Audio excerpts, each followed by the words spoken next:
साखर विभागामध्ये जागतिक महिला दिनाचा कार्यक्रम आयोजित केलेला आहे।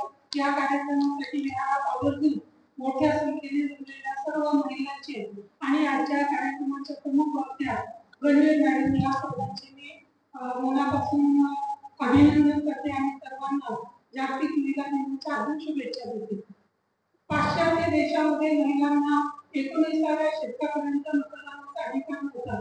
मतदानाच्या अधिकारासाठी आणि त्यांची इतर न्याय मागण्यासाठी त्यांना रस्त्यावर यावं लागलं, मोर्चा काढावा लागला, आंदोलन करावे लागले।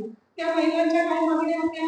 त्यांच्या मागण्या अशा होत्या की समान वेतन देण्यात यावं। त्या काळामध्ये काय होतं, पुरुष आणि स्त्रिया एकाच प्रकारचं काम करत असतील तर स्त्रियांना मात्र कमी वेतन दिलं जायचं आणि पुरुषांना त्याच कामाचं जास्त वेतन दिलं जायचं।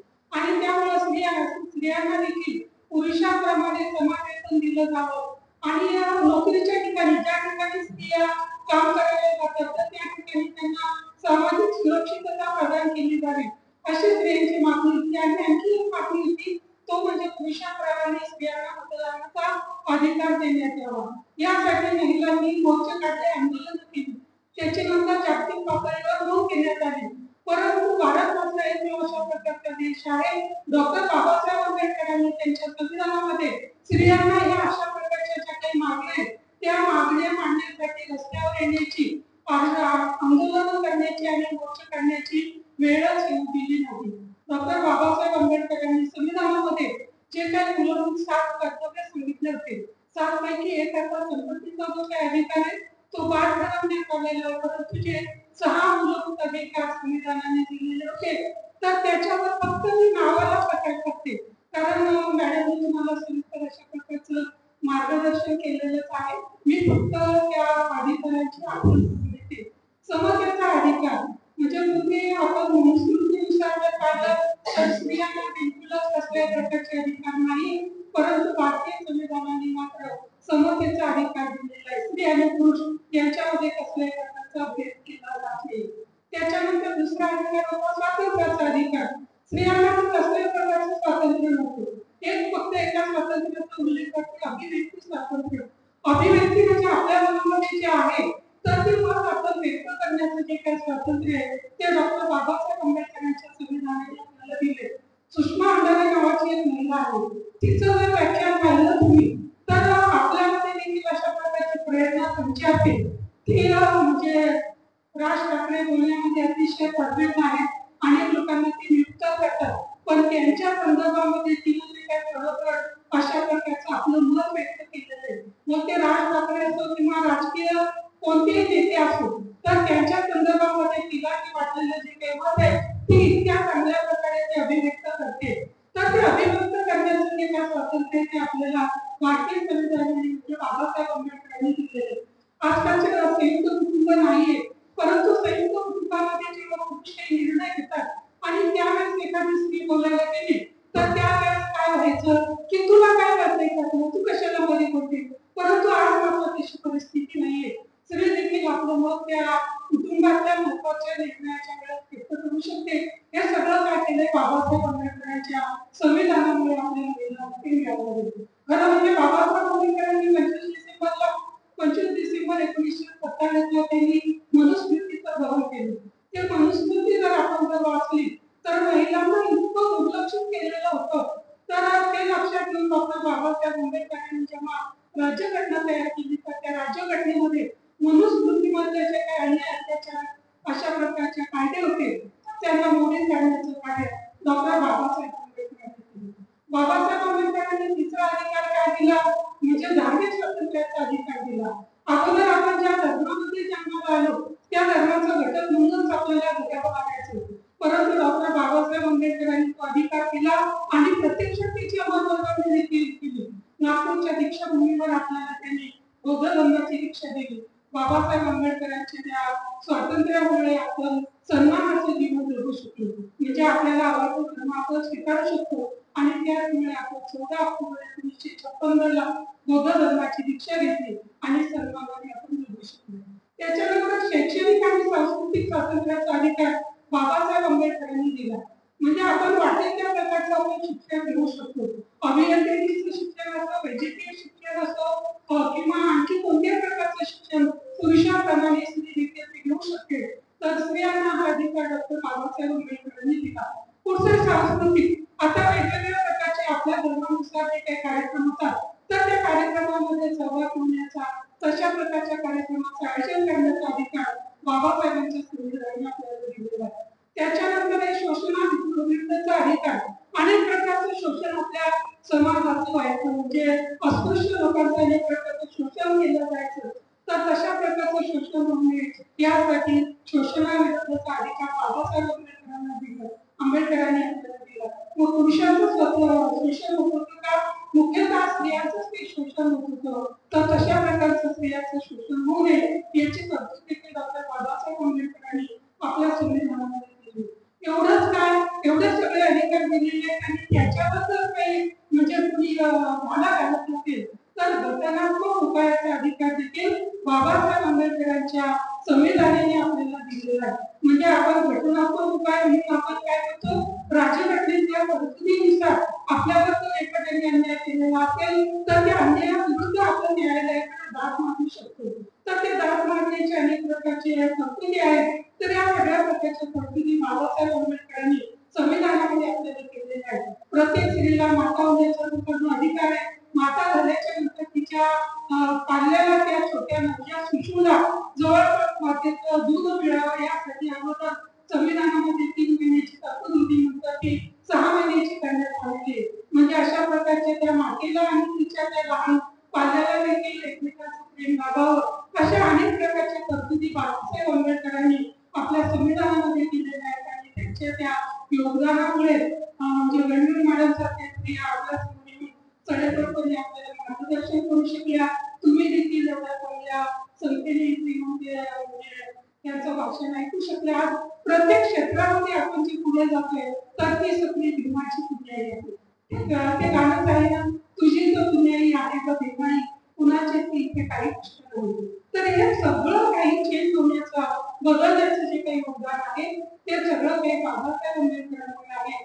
आणि मी देखील आज बाबासाहेब आंबेडकरांनी तिथे वारंवार या कार्यक्रमाचे अध्यक्ष होते किंवा स्टेजवर ते 2 शब्द काही बोलू शकते, हे सगळं काही बाबासाहेबांमुळे आहे.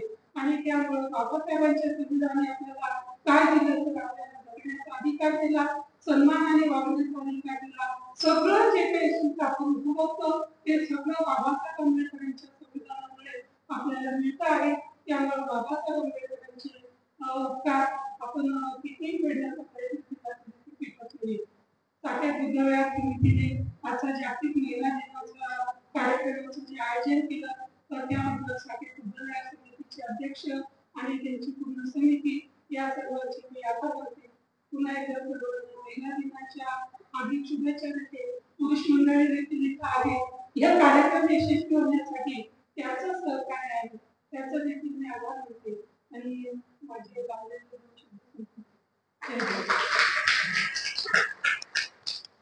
मुलीला जन्म देण्याचं एक सांगायचं विसरले की बाबासाहेबांच्या संविधानाने मुलीला जन्म घेण्याचा अधिकार देखील मिळालेला आहे.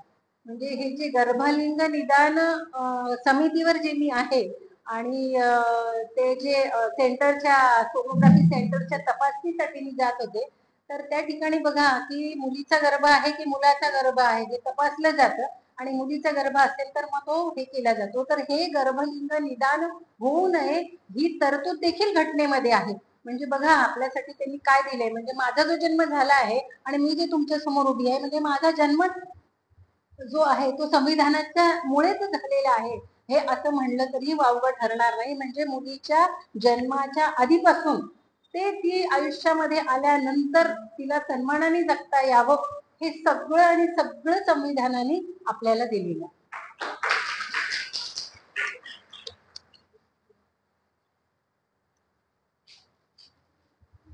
धन्यवाद डॉक्टर गौरी मॅडम आणि साडेतीन दिलेलं. ह्यानंतर आवाज दर्शन करण्यासाठी मी अशा दिशाने तिला विनंती करते की तुम्ही येऊन आवाज दर्शन करावं.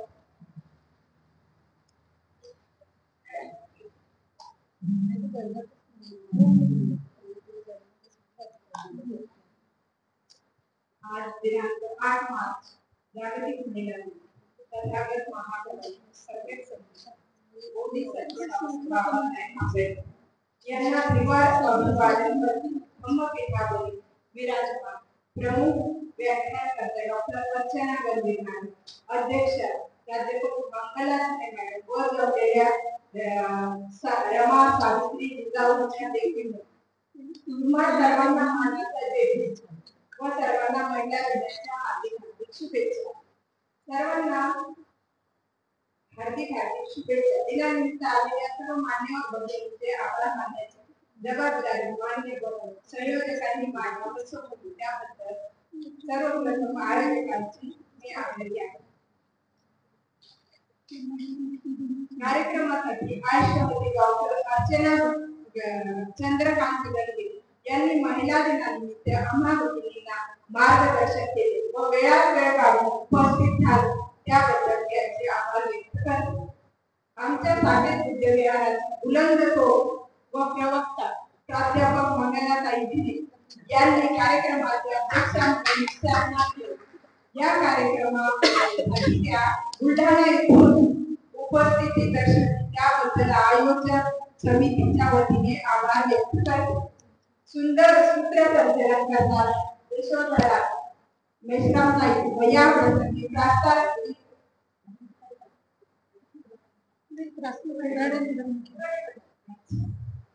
सादर करणारे पुराणेताई यांचे आभार व्यक्त करते. विहारात सुंदर सजावट व रांगोळी काढणाऱ्या भगिनींना धन्यवाद व आभार. साठे बुद्धविहार समितीने परिश्रमाने हा कार्यक्रम घडवून आम्हाला प्रोत्साहन दिले त्याबद्दल समितीचे अध्यक्ष भास्कर भोसले व पदाधिकारी यांचे आभार. तसेच आपण सर्वांनी सहभागी होऊन हा कार्यक्रम यशस्वीरित्या पार पाडला त्याबद्दल सर्व भगिनींना धन्यवाद देते व आभार व्यक्त करते. मला आभार व्यक्त करू दिल्याची संधी त्याबद्दल आयोजकांचे आभार व्यक्त करते व इथे सांग जय भीम नमो बुद्धाय जय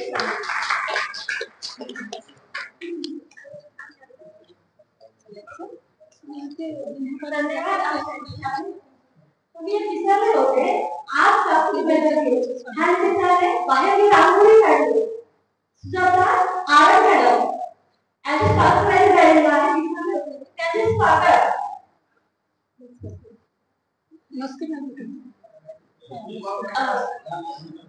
अच्छा कार्यक्रमाची अवस्था डॉक्टर अर्चना गंभीर जाते अशी सांगायला मी आल्याला म्हणले सुंदर रांगोळी काढली. आणि मॅडम यानंतर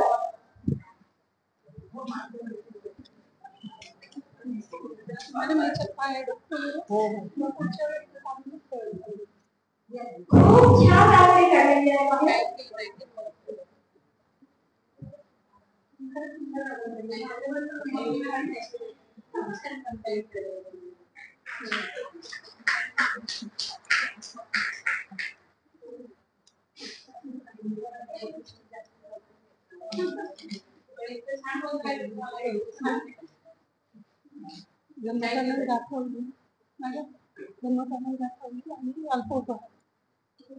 हो आहे ना सर.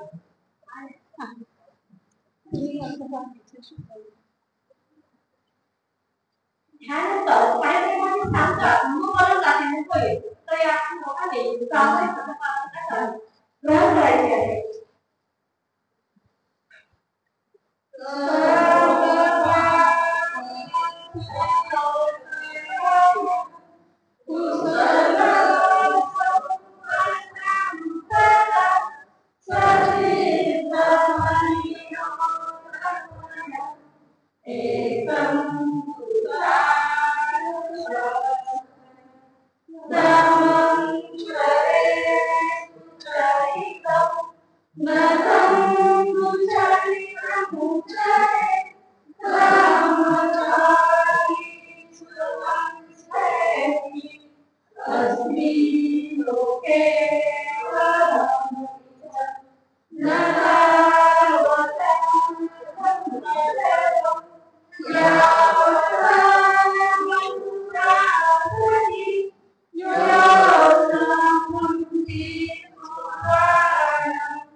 नमो संघाय साधु साधु साधु